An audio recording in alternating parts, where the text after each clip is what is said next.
Okay, so let's take a look at this sentence and see what's going on.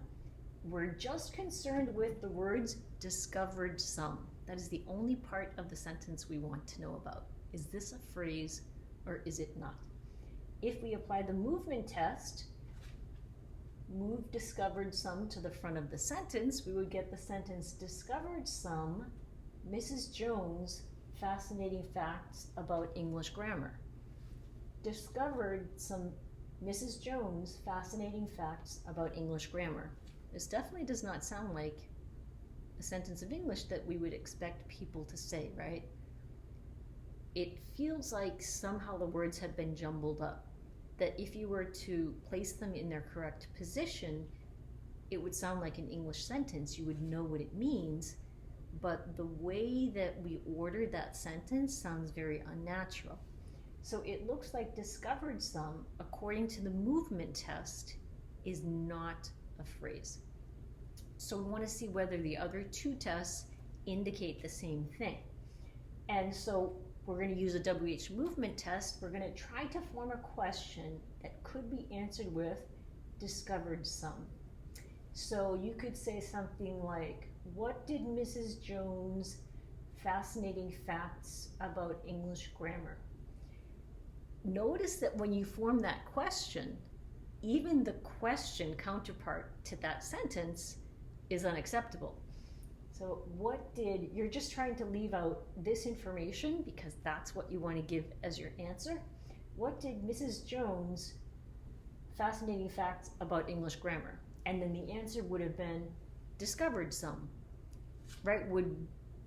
It would make sense in terms of the logic, but it just doesn't seem to be possible to say that sentence. It sounds really strange.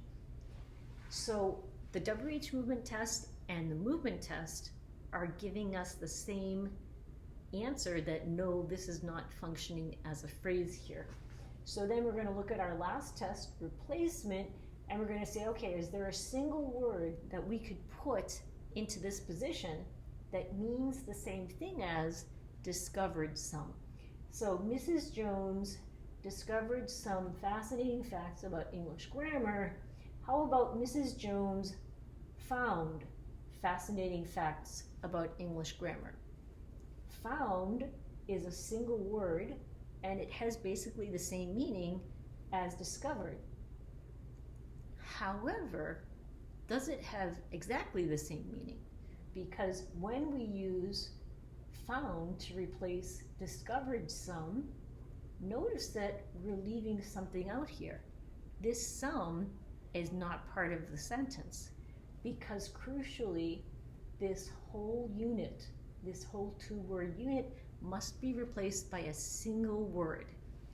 And so if you were to do that with something like found, you wouldn't be showing that you have a phrase here. That wouldn't argue that you have a phrase, because not only is found not carrying the same meaning, it means basically the same thing as discovered, but it doesn't mean the same thing as some. And found is just another example of a verb. So remember that when we do the replacement test, what we're looking for are words that have the meaning of replacing other words. So for example, if you say, Mary saw him yesterday. Him could be anyone, right? The only thing that you know as a speaker of English is that that's third person singular and male gender. That's the only thing that we can say.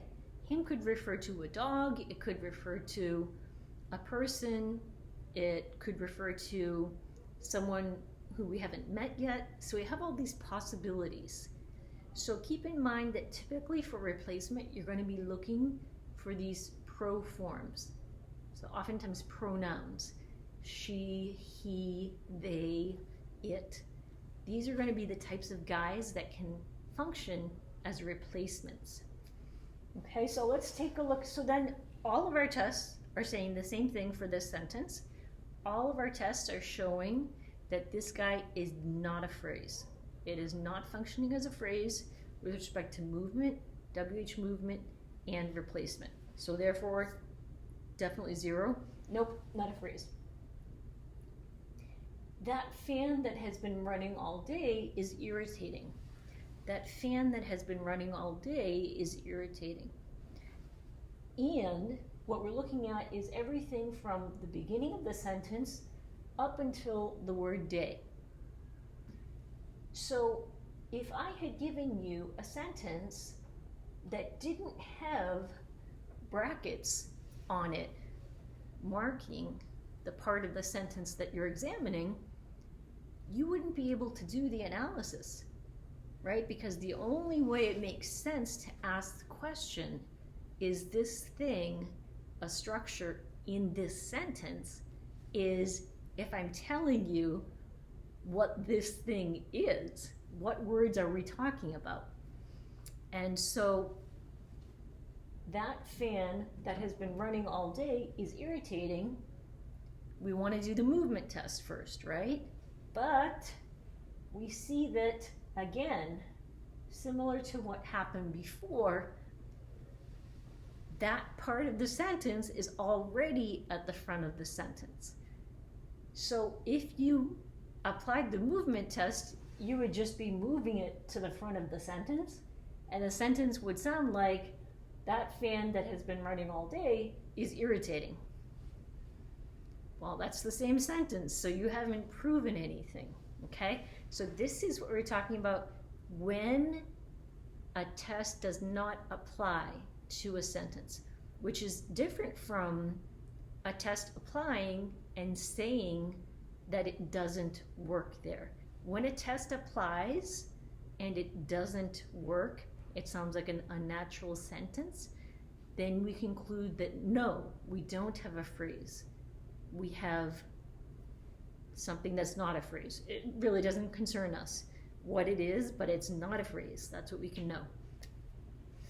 If, however, you try to apply a rule that in principle cannot apply because, like with movement, you're already at the front of the sentence, you don't know if you've moved it, then you're going to go on to your second and your third test. That's why it's always good to have several tests.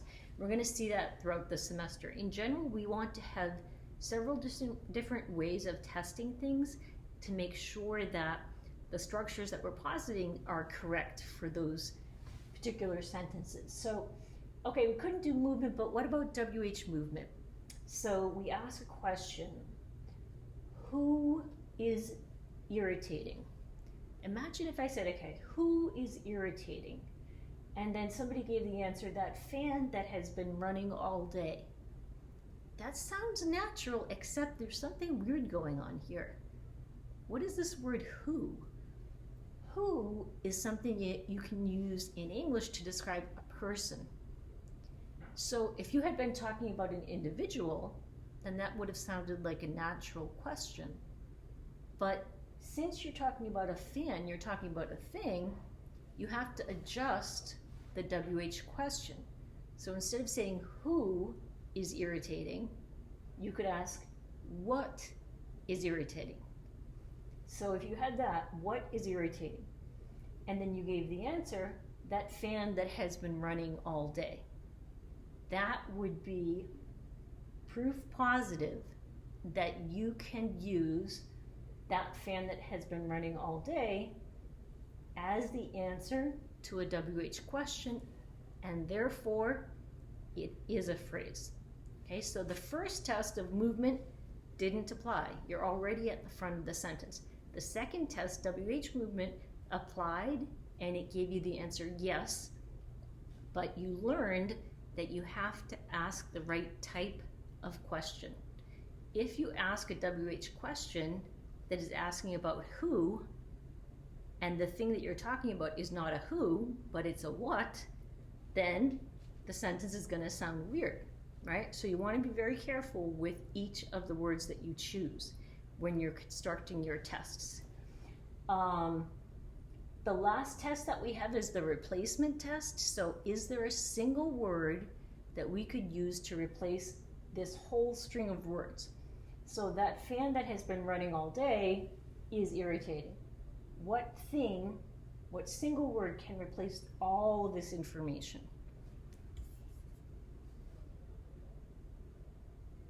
What if we said she or her?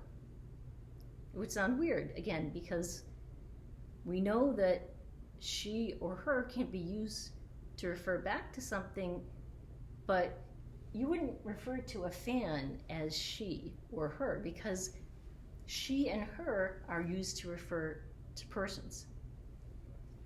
So what is the word that we would use in this particular example? It. So this is the neuter form of the third person singular pronoun. It is irritating. Aha. Yes. So it passed the third test as well.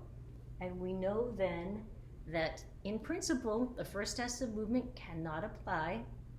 We test with WH movement, we get a yes answer. We test with replacement and we get another yes answer. So we know we're on the right track. That fan that has been running all day is irritating. Now we're looking at that has been. So it looks like the same sentence as the one before it, but the words that we're examining are different. They are a different part of the sentence.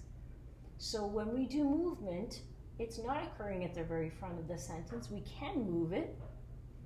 That has been, that fan running all day is irritating. Imagine somebody came up to you and they said that sentence. That has been, that fan running all day is irritating. You would just sort of be like, what are you talking about? I don't know what to say to that. So according to movement, it looks like this does not test as a phrase. But we have to still run the other two tests to make sure that they're all working in the same way. So we're going to ask the WH question test. What did that fan running all day is irritating? What did that fan running all day is irritating? And again, we get that funny situation where the question itself seems like it's just a really weird question. We couldn't answer it. We couldn't ask it. And even if we couldn't answer it by saying, that has been, right? So imagine, what is that fan running all day is irritating, and somebody says, that has been, as the answer. We're just not speaking English. I don't know, we're doing something different there, right? So the WH question test seems to show that this is not functioning as a phrase in this sentence. Although we do know that this is functioning as a phrase, a different question. Replacement, that fan running all day is irritating. That fan there running all day is irritating. I can use the word there, and it's talking about the location. That fan there running all day is irritating. So notice what I've done. I've taken that has been and I've replaced it with there. Well, does there mean the same thing as that has been?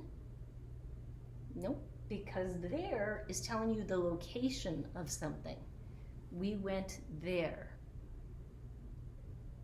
There was a lot of food, something like that. So, in fact, although it may initially look like it, because you can use the word there here, it doesn't have the same meaning of that has been. So your answer here would be no. You do not find a replacement for those words, and therefore all of the three tests are indicating to you that you do not have a phrase here.